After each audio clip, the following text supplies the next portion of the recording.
Hi! Rava idli ஒரே மாதிரி செஞ்சு ரொம்ப போர் அடிக்குதா? அப்ப இந்த மாரி மெத்தட்ல வந்து ட்ரை பண்ணி பாருங்க. ரொம்ப டேஸ்ட்டாவும் இருக்கும், டிஃப்ரெண்ட்டாவும் இருக்கும்.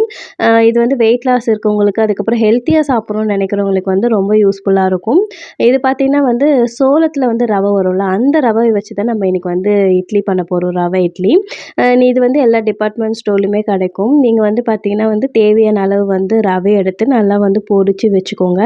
அது கூட பார்த்தீங்கன்னா வந்து 2 கப்பு வந்து தயிர் ஆட் பண்ணிட்டு, உப்பு ஆட் பண்ணிட்டு, தேவையான தண்ணி ஆட் பண்ணிட்டு, நல்லா வந்து கலந்து வச்சுக்கோங்க. அதுக்கப்புறம் பார்த்தீங்கன்னா, இதுக்கு வந்து தாளிக்க வந்து நம்ம வந்து இன்னைக்கு நான் கேரட்டும், அதுக்கப்புறம் வந்து பீன்ஸ் இருந்தா கூட நீங்க ஆட் பண்ணிக்கலாம். என்கிட்ட கேரட் இருந்ததுனால, நல்லா ஒரு கடாய் வச்சுட்டு, அதில வந்து எண்ணெய் ஊத்திட்டு பார்த்தீங்கன்னா, கடுகு, உளுத்தம் பருப்புலாம் போட்டுட்டு, வெங்காயம், பச்சை மிளகா, கருவேப்பிலை, கொத்தமல்லி, கேரட் எல்லாமே போட்டுட்டு, உப்பு போட்டுட்டு, பெருங்காயம் போட்டுட்டு ஆட் பண்ணிட்டு, நல்லா வதக்கிட்டு இந்த மாவு கூட ஆட் பண்ணிக்கலாம்.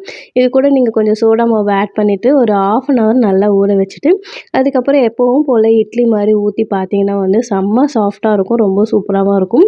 இதுக்கு வந்து நீங்க சாம்பார், அதுக்கப்புறம் கார சட்னி வந்து சைட் டிஷ்ஷா வச்சீங்கன்னா வந்து ரொம்ப வந்து டேஸ்ட்டா இருக்கும். டிஃப்ரெண்ட்டாவும் இருக்கும். நீங்க ட்ரை பண்ணி பார்த்துட்டு எப்படி இருக்குன்னு சொல்லிட்டு மறக்காம கமெண்ட் பண்ணுங்க. இந்த வீடியோ புடிச்சிருந்தா மறக்காம லைக் பண்ணுங்க. நம்ம சேனல சப்ஸ்கிரைப் பண்ணிக்கோங்க. பாய்.